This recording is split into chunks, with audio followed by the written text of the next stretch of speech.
శ్రీధర్ గారు చెప్పండి, ఏంటి జగన్ గారికి సంబంధించి వాహనం సీజ్ చేయటం ఏంటి, భద్రత అసలు పెద్ద ఇబ్బంది లేదని ఆయన కేంద్ర ప్రభుత్వ లాయర్ చెప్పారని వార్తలు వచ్చినాయి. ఏంటి ఈ మొత్తం వ్యవహారం మీద మీ విశ్లేషణ? కొమ్మినేని గారు నమస్కారం అండి, అక్కడ ఉన్న పెద్దవాళ్ళకి ప్రేక్షకులందరికీ నమస్కారం అండి. జగన్ గారికి భద్రత కల్పిస్తున్నాము, Z+ ఇస్తున్నాము అని చెప్పి రాష్ట్ర ప్రభుత్వమే హైకోర్టులో వాదన చేస్తుంది. ఒక పక్కన పురుషోత్తం రెడ్డి గారు చెప్పినట్టు అంతి గారు ఏం చెప్తున్నారో చూస్తూ ఉన్నాం.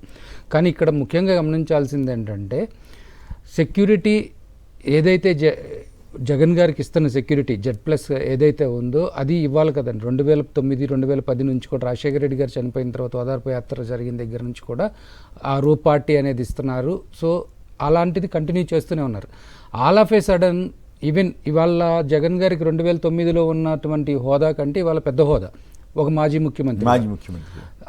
అలాగే ఒకవేళ వీళ్ళు అనుకున్నట్టు ప్రతిపక్ష హోదా లేకపోవచ్చు, బట్ మాజీ ముఖ్యమంత్రిగా ఉన్నటువంటి హోదానే ఉంది. అందుట్లో కూడా Z+ సెక్యూరిటీ ఇవ్వాలి అని చెప్పి ఇండియన్ గవర్నమెంట్ గైడ్లైన్స్ ప్రకారం కొంతమందికి ఉంది. సో దాని ప్రకారం జగన్ గారికి Z+ ఇస్తున్నాము అని చెప్పినప్పుడు దీన్ని డీవియేషన్ ల్యాప్సెస్ అనేది ఖచ్చితంగా ఉంది. దీన్ని కోర్టు దృష్టికి పార్టీ తరపున నుంచి తీసుకెళ్తారు, అందులో డౌట్ లేదు. ప్రతిసారి కూడా మీకు గమనిస్తూ ఉంటే ప్రతిసారి ఏ పర్యటనకి వెళ్ళినా కానీ ఏదో ఒక ల్యాప్సెస్ చూయిస్తూనే ఉన్నాం. పార్టీ వైపు నుంచి కానివ్వండి, మీడియా వైపు నుంచి కానివ్వండి. ఫర్ ఎగ్జాంపుల్ రాప్తాడ్ వెళ్ళినప్పుడు హెలికాప్టర్ మీద దాడి చేశారంటే, హెలికాప్టర్ మీదకి వచ్చేసారు కార్యకర్తలు, అంటే జనం వచ్చేసారంటే అక్కడ ఉన్నటువంటి ఎస్పీ ఏమంటారు, పార్టీ వాళ్ళకి తప్పు అంటారు. ఫోర్స్ ఎవరు పెట్టాలి? హెలిప్యాడ్ చుట్టూ, లేకపోతే ఆ బార్గేట్స్ కట్టిన దాని చుట్టూ ఫోర్స్ ఎవరు పెట్టి ఎవరు కంట్రోల్ చేయాలి? పోలీసులు కంట్రోల్ చేయాలి. అది చేయరు. That is number 1. తర్వాత మీరు ఇక్కడ గమనిస్తూ ఉంటే జగన్ గారు జనంలోకి వెళ్ళిన తర్వాత ఆ క్రౌడ్ ఏదైతే వాళ్ళు డైజెస్ట్ చేసుకోలేకపోయింది ఏంటంటే, మేము ఈవీఎంలు ట్యాంపర్ చేసామా, లేకపోతే ఇంకోటి చేసామా, మోసపాపం చేసామా, 164, 94% స్ట్రైక్ రేటు, ఈ సోదంతా చెప్తూ ఉండేవాళ్ళు. జగన్ గారు జనంలోకి వెళ్తే జనం ఎందుకు వస్తున్నారు అనే దాని మీద వాళ్ళకి డైజెస్ట్ కావట్లా. సో దీని మీద ఎట్లయినా సరే జగన్ గారిని ఒక యాంటీ సోషల్ ఎలిమెంట్గా ఎస్టాబ్లిష్ చేయాలి, లేకపోతే జగన్ గారి క్యారెక్టర్ని పూర్తిగా అసాసినేట్ చేయాలి అనే దాంతోనే మీరు ఏ పర్యటనకి వెళ్ళినా, గుంటూరు పర్యటనకి వెళ్తే అసలు సోషల్ మీడియాలో ఒకరోజు ఏంటో మిర్చి యార్డ్ గురించి వెళ్తే మిర్చి రైతుల దగ్గర రావట్లేదని సోషల్ మీడియాలో నుంచి మొదలుకొని అన్ని చాలా ఛానల్స్లో మిర్చి టిక్కీలు బస్తాలు తీసుకెళ్లారని చెప్పి గోల్ చేశారు. ఏమన్నా ఎవడన్నా మిర్చి తీసుకొని వెళ్తుంటే అక్కడ సీసీ కెమెరాలు ఉంటాయి, అన్నీ ఉంటాయి, ఎవడన్నా చేసే పనేనా? మీరు అసలు భద్రత కల్పించాల్సిన మీరు భద్రత కల్పించలేదు. అసలు మీ ప్రభుత్వం నిజంగా మిర్చి రైతుకి రేటు కనుక ఇవ్వగలిగితే అసలు జగన్ గారు అక్కడికి వెళ్ళే సమస్య ఉండేది కాదు కదా. మీరు లిటరల్గా గవర్నమెంట్ రన్ చేయడంలో ఫెయిల్ అయిపోయి మీరే చెప్పారు 3,000 కోట్లు పెడతాము ఫండ్ అని చెప్పారు, 10,000 కోట్లు పెడతామని చెప్పారు, రైతుకి ఏ కష్టం రానివ్వరు అని చెప్పారు. ఉన్న సిస్టమ్ని నాశనం చేస్తారు, రైతు భరోసా కేంద్రాలు లాంటి సిస్టమ్ని నాశనం చేస్తారు. పోయిన సంవత్సరం వరకు ఉన్న రేటు సడన్గా ఈ సంవత్సరం పడిపోవటం ఏంటి? టొబాకో పరిస్థితి అంతే. సో అక్కడికి వెళ్ళినప్పుడు పొగాకు బేల్స్ని తొక్కేశారని చెప్పి దాని మీద గోల, ఇక్కడ రాప్తాడు వెళ్ళినప్పుడు ఈ గోల.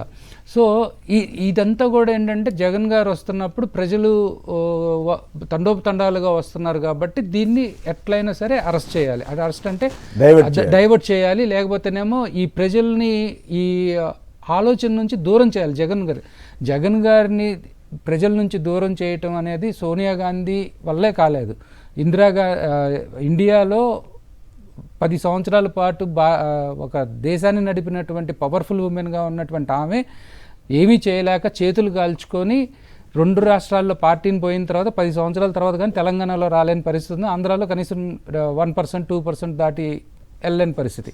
అలాంటి సిచ్యువేషన్లో ఇక్కడ చంద్రబాబు నాయుడు గారు ఆయన గవర్నమెంట్ ఏం చెప్తారు, బయటకు వచ్చి మేము మంచి ప్రభుత్వం, మంచి పాలన అని చెప్తూ ఉంటారు.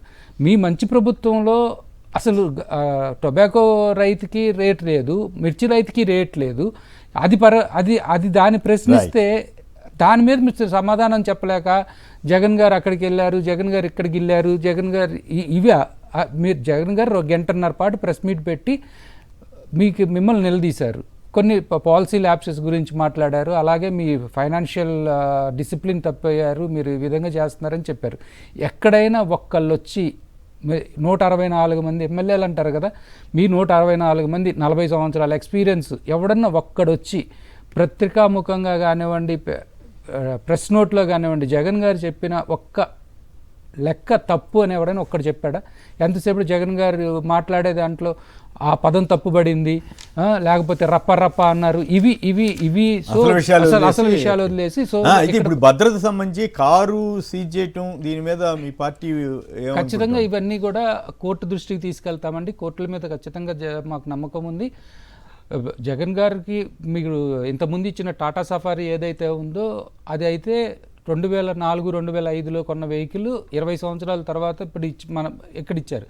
అది ఫస్ట్ వినుకొండ వెళ్ళే రోజునే దాంట్లో ఏసీ అంతా పాడైపోయిన రోజున డెసిషన్ తీసుకొని ఈ కారు తీసుకున్నారు. సో ఖచ్చితంగా మళ్ళీ ప్రభుత్వం నోటీస్కి మళ్ళీ తీసుకెళ్తాం, కోర్టు నోటీస్కి తీసుకెళ్తాం. ఖచ్చితంగా చట్టపరంగా ఏం చేయగలమో అవన్నీ ఆలోచించి చేస్తాం. అట్ ద సేమ్ టైం మా నాయకుడిని కాపాడుకునే శక్తి మా కార్యకర్తలకు ఉంది, మేము కాపాడుకుంటాం. ఖచ్చితంగా ఇందులో మనం ఆలోచించాల్సిన విషయాలన్నీ కూడా పార్టీ ఆలోచిస్తుంది. రైట్.